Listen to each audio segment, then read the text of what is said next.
Welcome to my channel, Spooky Stories. I've always been drawn to places where history whispers, where shadows seem to move just beyond your sight.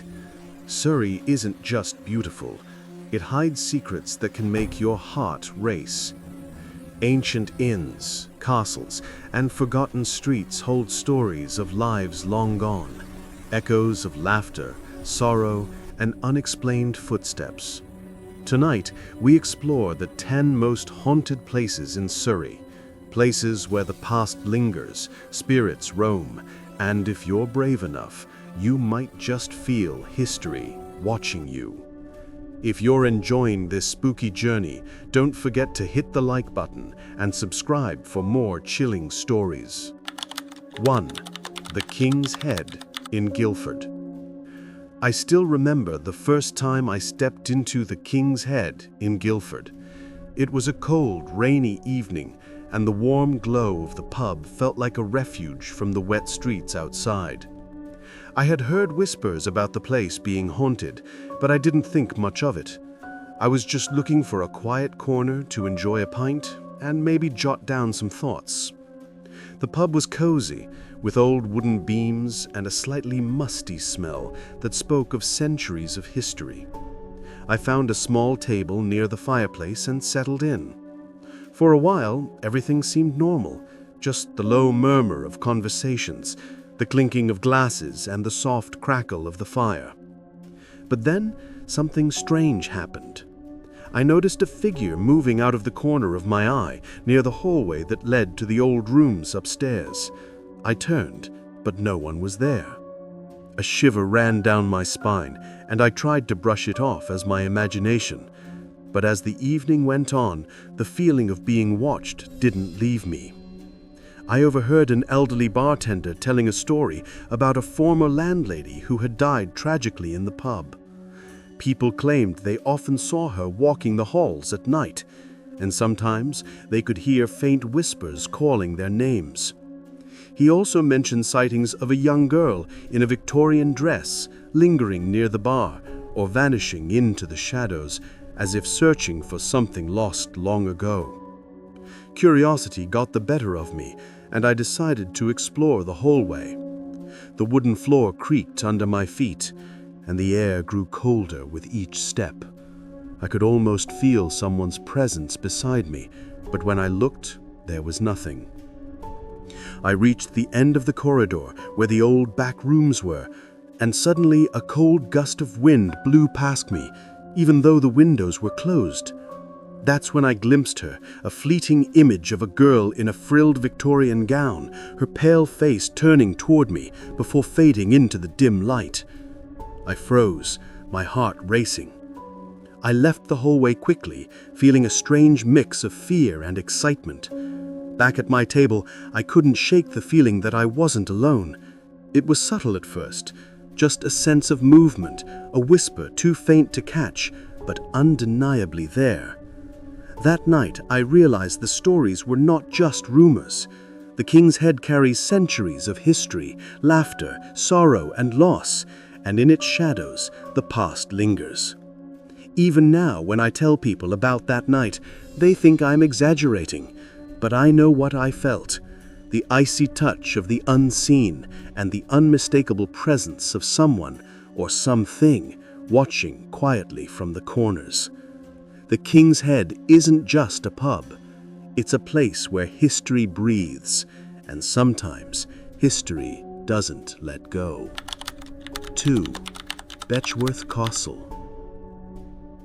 I had always been drawn to old ruins, so one foggy afternoon I decided to visit Betchworth Castle. The sky hung heavy and grey, with a damp chill that seeped into my bones, whispering warnings I chose to ignore. As I approached the crumbling walls, the castle loomed like a forgotten sentinel, its jagged silhouette piercing the mist, a monument frozen in time, guarding secrets better left buried.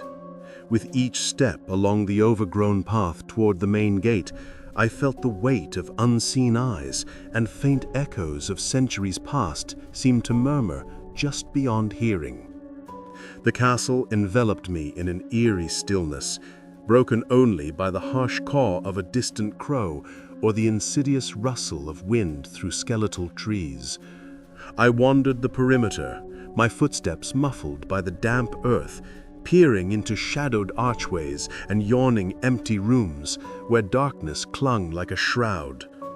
The ancient stone walls seemed alive with hidden tales, as if they were not just observing me, but judging, waiting for the right moment to reveal their horrors. I had read of the ghost of Lord Hope, condemned to wander in eternal grief after mistakenly slaying his adopted son in the dead of night, thinking him an escaping prisoner, and of a spectral black dog that prowled the ruins, its glowing eyes heralding doom. I told myself it was mere folklore, but doubt had already begun to coil in my gut. As I slipped into a narrow corridor, a sudden, unnatural cold clamped around me like icy fingers. My breath escaped in frantic, misty puffs that hung in the stagnant air. Faint whispers slithered through the silence, fragments of voices, teasingly close yet maddeningly out of reach, as if pleading or plotting from the other side of the veil. My heart hammered against my ribs, each beat echoing in the confined space. Then from the corner of my eye, a shadow darted across a fractured archway, swift, deliberate, gone in an instant. I spun, pulse thundering, but the corridor stretched empty before me, mocking my fear. Compelled by a mix of dread and defiance, I pressed deeper into the ruins. The presence grew heavier, more oppressive, like an invisible hand pressing on my chest, squeezing the air from my lungs. I stumbled upon a crumbling staircase spiraling up to what were once the Lord's private chambers, now a lair of decay. With every creaking step, the cold intensified, biting through my clothes, and an inexplicable urge to flee clawed at my mind, as if an unseen force begged or demanded that I turn back. But the pull of the unknown dragged me upward, step by agonizing step.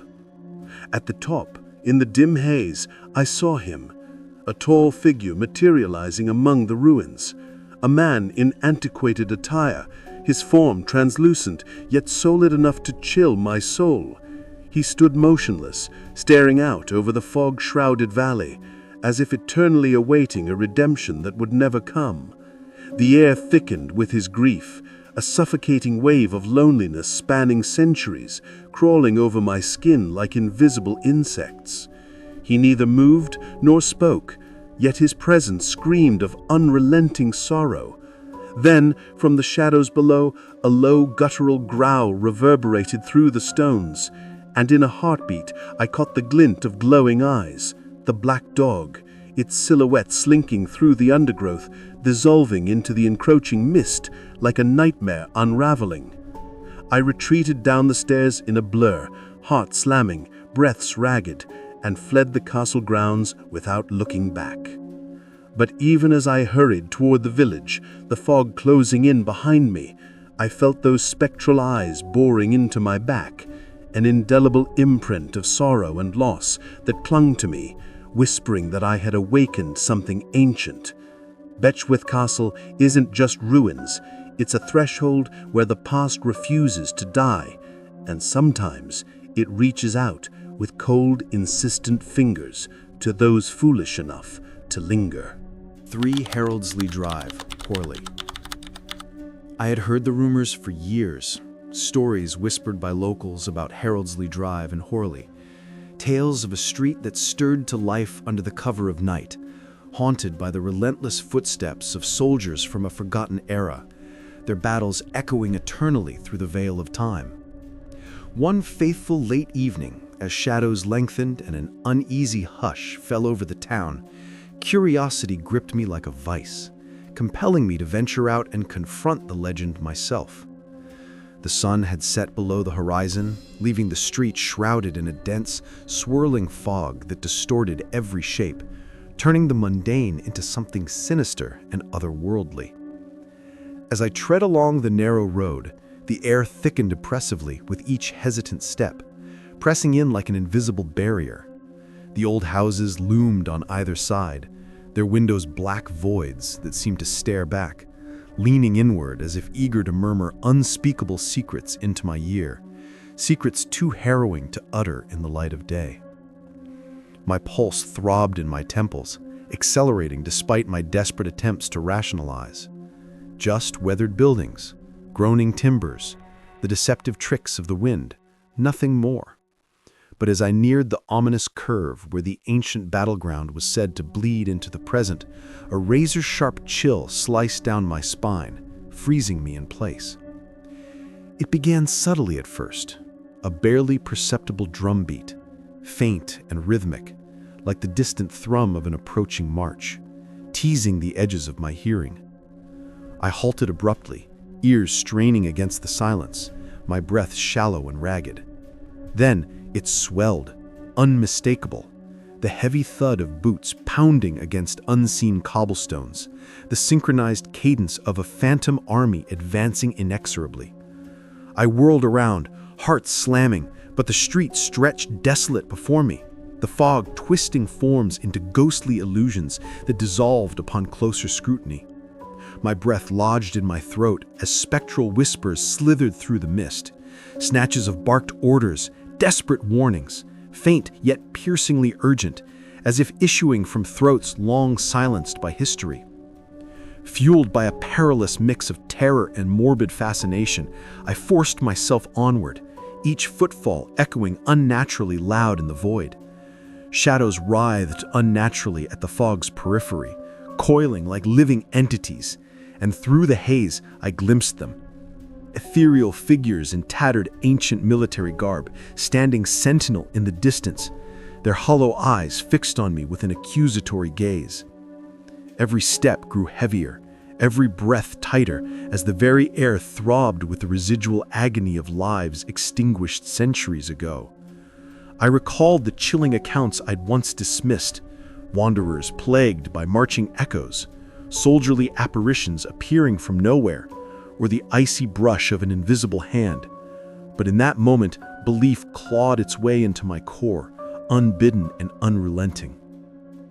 Suddenly, a savage gust of wind tore through the street, carrying the acrid tang of smoke and churned earth, as if the essence of ancient strife had been trapped here, biding its time to strike the unwary.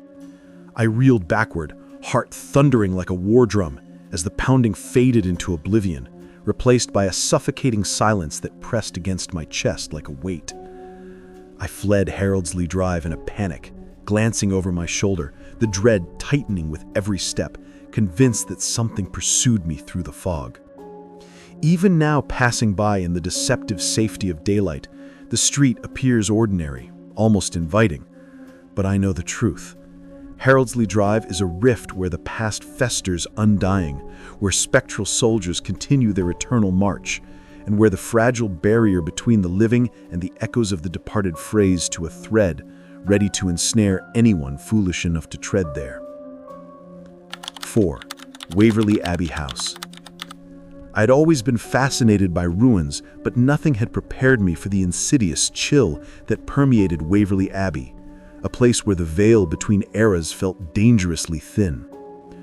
One overcast evening, as twilight bled into an oppressive dusk, I stood at the edge of the ruins. The skeletal remnants of the ancient abbey clawed against the brooding sky like fingers from a grave. The wind howled through shattered arches, carrying a cloying, musty scent of damp stone and rot that clawed at my nostrils, stirring secrets long buried. Even in the fading light, an unnatural hush blanketed the sight, as if the walls themselves were conspiring, biding their time for intruders to waken specters chained to the shadows. As I ventured deeper, an inexplicable heaviness descended, thickening the air like an unseen fog pressing against my skin. The exposed corridors, roofless and vulnerable, seemed to echo with phantom footsteps trailing just behind me, soft, deliberate steps that halted whenever I did, mocking my growing unease.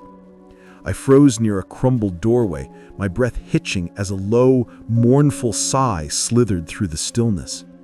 Achingly human, yet impossibly distant, it seemed exhaled from lungs turned to dust centuries ago.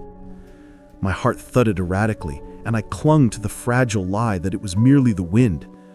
But deep down, doubt had already begun to fester. Pressing onward, ignoring the prickling warning at the back of my neck, I spotted anomalies in the gloom. Shadows that twisted unnaturally as if alive. One seized my gaze, a towering silhouette draped in a tattered monastic robe, poised rigidly by the remnants of the altar. Its form was hazy yet insistent. In the blink of an eye, it vanished, but the afterimage burned, a piercing stare that trailed me like a predator's eyes. A bone-deep chill seeped from the stones, invading my veins as the ruins seemed to close in, whispering that I was unwelcome. I staggered into the chapter house, where jagged fragments of stone and splintered timber littered the floor. There, a soft, insistent whisper reached me, a name lost to time, laced with echoes of ancient prayers. Goosebumps erupted across my arms, and retreat beckoned, but an insidious curiosity rooted me in place. Each footfall grew heavier, as if the abbey itself resisted, its invisible tendrils coiling around my limbs, a silent warning that I'd trespassed in a domain surrendered to eternity.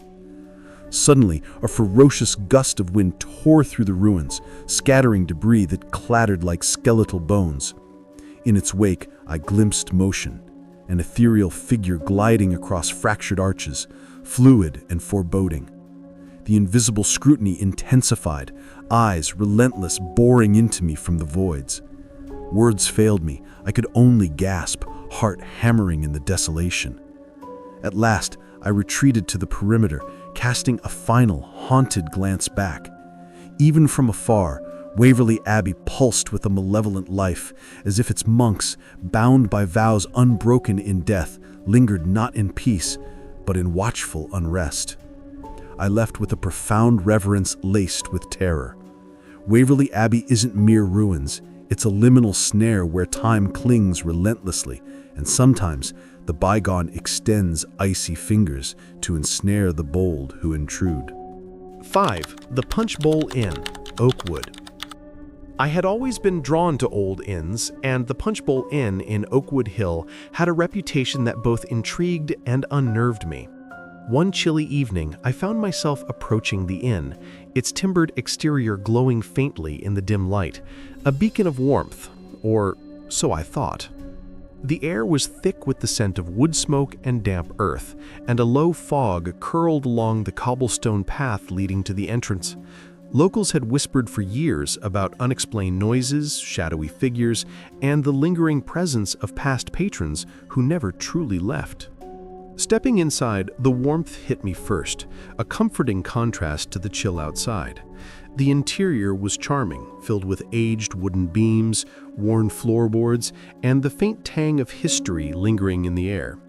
Patrons chatted softly in the corners, and the bartender polished glasses with practiced ease. For a while, everything seemed normal, until I caught movement from the corner of my eye. A figure flickered near the staircase leading to the rooms above. I turned, but the space was empty.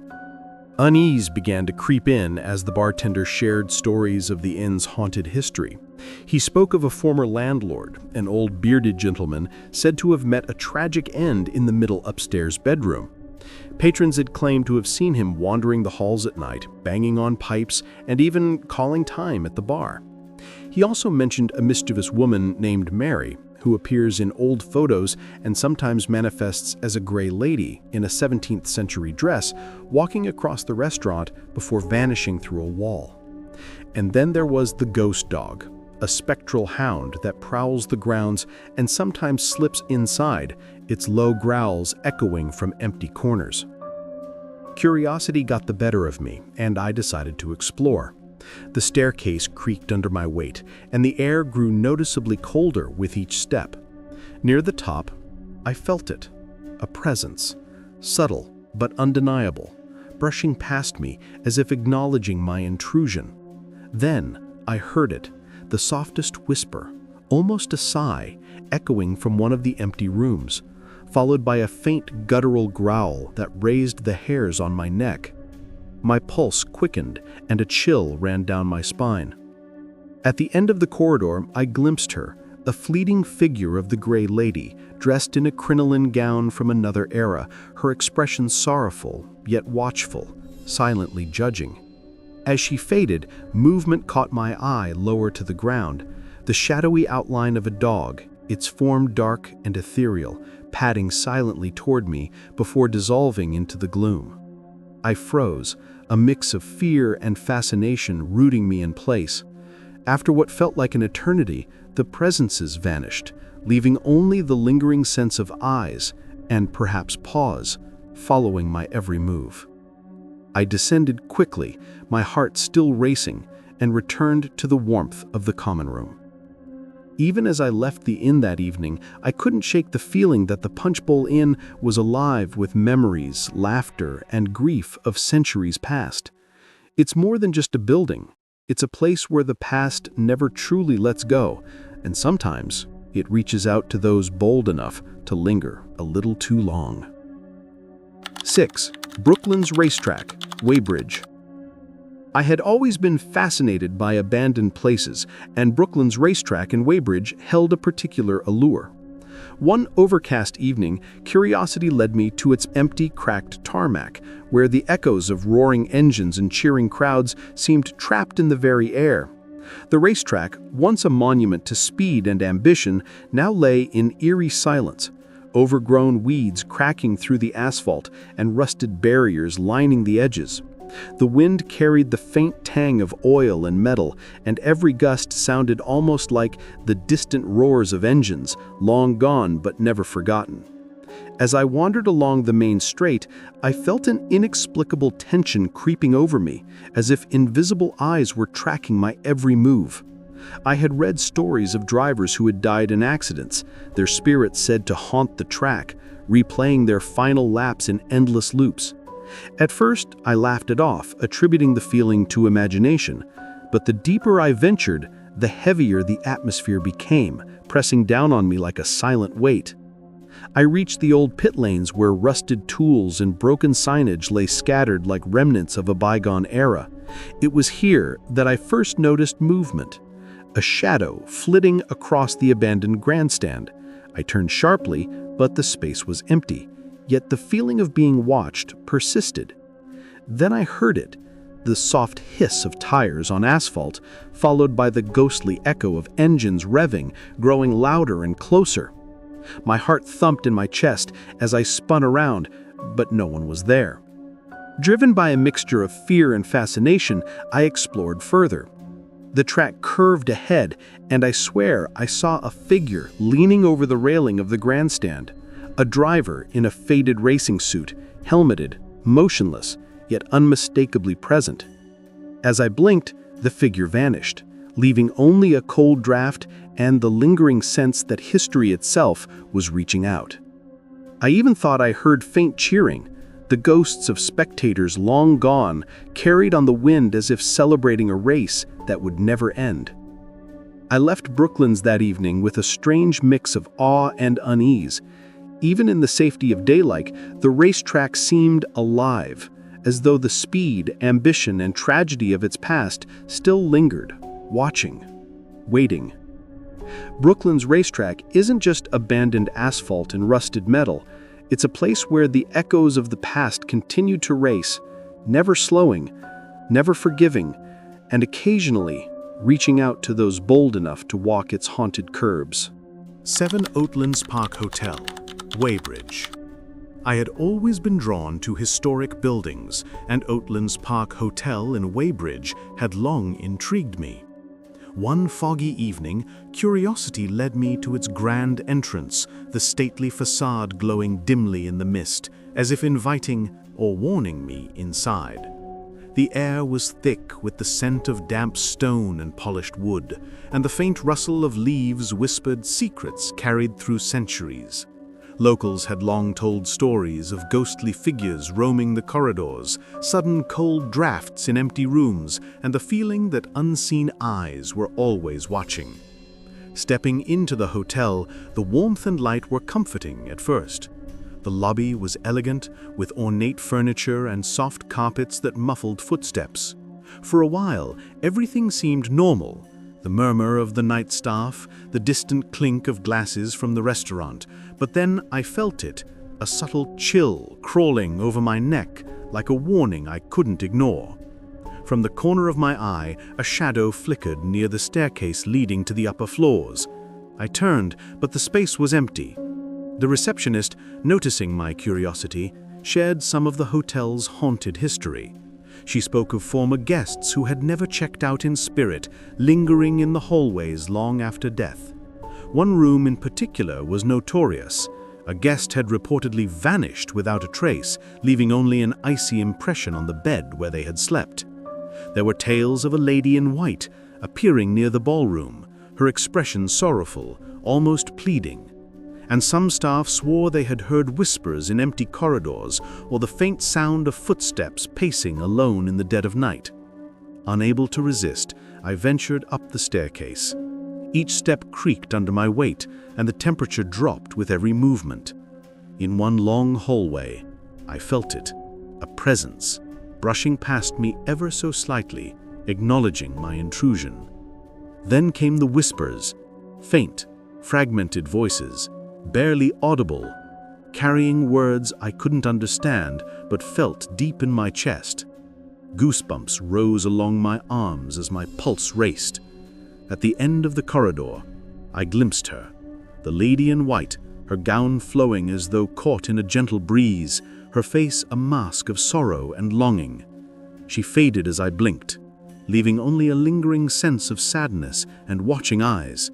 I hurried back down the staircase, my heart hammering, feeling the weight of history and spirits pressing close behind me. Even after leaving Oatlands Park Hotel, I couldn't shake the feeling that it was alive with memory and unrest. It's more than just a building. It's a place where the past lingers, where the lost and the living brush against one another, and where the bold who enter may find themselves watched long after they leave. 8. Guildford Castle. I had always been drawn to castles, and Guildford Castle had long been a place of fascination for me. One late afternoon, I found myself standing at the base of its ancient stone walls, the sun dipping low behind the town, casting long, eerie shadows across the grounds. The castle, perched on top of a hill, had watched over Guildford for centuries, and its history of battles, betrayals, and royal intrigue seemed to linger in the very stones. Locals whispered of ghostly sightings and unexplained footsteps, and tonight, curiosity pulled me through the iron gate into the heart of the castle grounds. Walking along the winding path, I felt an unnatural chill creep over me, a subtle reminder that this place carried memories far older than the living. The gardens, though beautifully maintained, were empty and silent, yet the air felt heavy, almost watchful. I reached the stone keep, its towers looming against the fading light. Every footstep echoed unnaturally, bouncing off walls that had witnessed centuries of history. Inside the castle, it was colder than I expected. The stone walls seemed to absorb sound, and the faintest creak of timber or whisper of wind felt amplified. I wandered through hallways that long since lost their original purpose, each room telling a silent story. Then I noticed it, movement in the corner of my eye, a shadow flitting past a doorway. When I turned, the space was empty. Yet the sensation of being observed intensified. I climbed the spiral staircase to the keep's highest room. There, in the dim glow of the late afternoon, I glimpsed a figure, a tall man in medieval armor, standing rigidly by the stone battlements. His gaze seemed to pierce through me, holding centuries of sorrow, vigilance, and perhaps unfinished business. As I blinked, he vanished, leaving only the echo of footsteps fading down the stone stair. Then I heard it, a soft, mournful whisper, almost human, drifting along the corridor. It grew into the faint sound of clinking armor, as if the castle itself were replaying the steps of nights long gone. Goosebumps prickled my skin, and I felt my pulse quicken. Every room, every shadow seemed alive with stories, each echo a reminder that the past refuses to stay buried. Eventually, I descended and walked out into the fading light, heart still racing.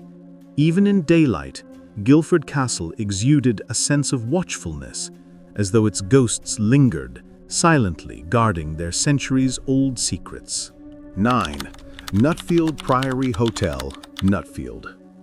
I had always been drawn to old manor houses, and Nutfield Priory Hotel in Nutfield had a reputation that intrigued me for years.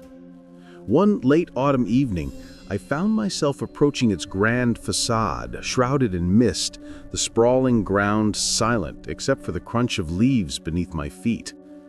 The air carried a damp chill, and the scent of old stone and decaying foliage seemed almost alive, whispering secrets of the hotel's long and storied past.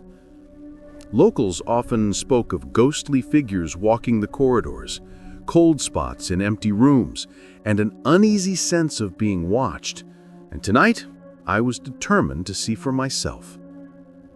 Stepping inside, the warmth of the lobby contrasted sharply with the eerie exterior.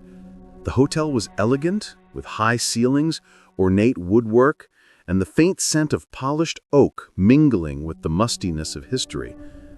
For a while, everything seemed normal. The quiet hum of staff, the soft footsteps of late-night guests. But then I felt it, a subtle pressure, as if invisible eyes were following my every move. From the corner of my eye, shadows seemed to shift and stretch unnaturally. I spoke with the night receptionist, who hesitated before sharing some of the hotel's haunted history. She spoke of former owners and guests who had never truly left, lingering in the hallways as silent observers. One story in particular caught my attention. A young woman who had died tragically in one of the upper rooms, whose apparition was often seen gazing mournfully out of a window, her pale figure disappearing whenever anyone approached. She also mentioned strange sounds at night, soft whispers, footsteps pacing empty corridors, and doors opening or closing on their own. Curiosity got the better of me, and I ventured to the upper floors. The staircase creaked under my weight, and the temperature dropped with every step. In one long hallway, I felt the presence brush past me, subtle but undeniable. Then came the whispers, faint, fragmented, almost pleading, echoing along the walls and fading as I tried to listen closer. Goosebumps prickled my arms, and a shiver ran down my spine. At the end of the corridor, I glimpsed her, the young woman in a flowing gown, her face pale and sorrowful, eyes filled with longing. She vanished almost immediately, leaving only a lingering sense of grief and watchfulness. I descended quickly, my heart racing, and returned to the safety of the lobby. Even as I left Nutfield Priory that night, the sense remained. The hotel was alive with memories, sorrow, and whispers of the past. Nutfield Priory isn't just a building. It's a place where time lingers, and the spirits of the past still wander, waiting to be noticed by those daring enough to enter. 10. Shalford Mill, Shalford. I had always been drawn to old mills, and Shalford Mill in Shalford had long been whispered about for its ghostly past.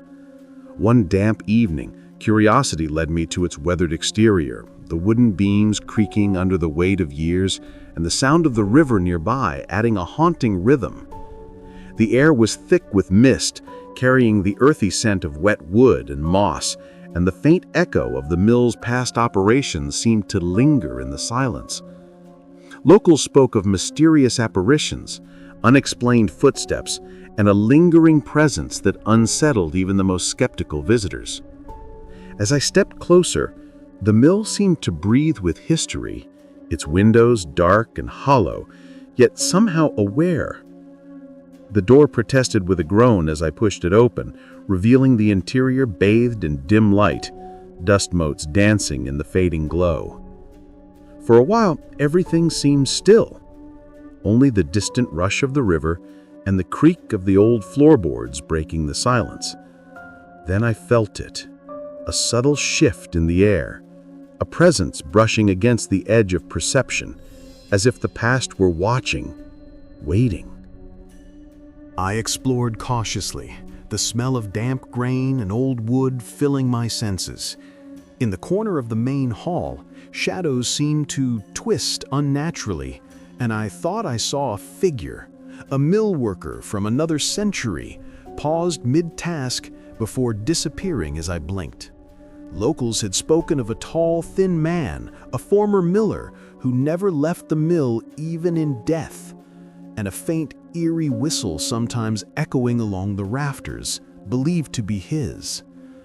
Driven by a mixture of fear and fascination, I climbed the narrow staircase to the upper levels. The air grew colder with each step, carrying the whisper of long-gone machinery. A low sigh echoed through the mill, almost human, almost pleading, and I froze, goosebumps prickling my arms. At the top, in a dim corner, I glimpsed her, a pale woman in simple, old-fashioned attire, her eyes sorrowful and fixed on me, her figure fading like mist. I hurried back down, my heart racing, feeling the weight of centuries pressing close. Even as I left Shalford Mill, the chill and sense of watchfulness lingered. The mill isn't just an old building. It's a place where the past refuses to rest, where shadows of labor, sorrow, and life long gone still haunt the wooden beams and whisper to those daring enough to enter. As we leave these haunted places behind, remember that the past never truly fades. Every shadow, every whisper holds a story waiting to be discovered. Surrey's most haunted locations are more than just buildings. They are echoes of lives long gone, still lingering, watching, and sometimes reaching out to the brave who dare to enter. If you enjoyed this journey into the unknown, make sure to like this video and subscribe for more chilling tales.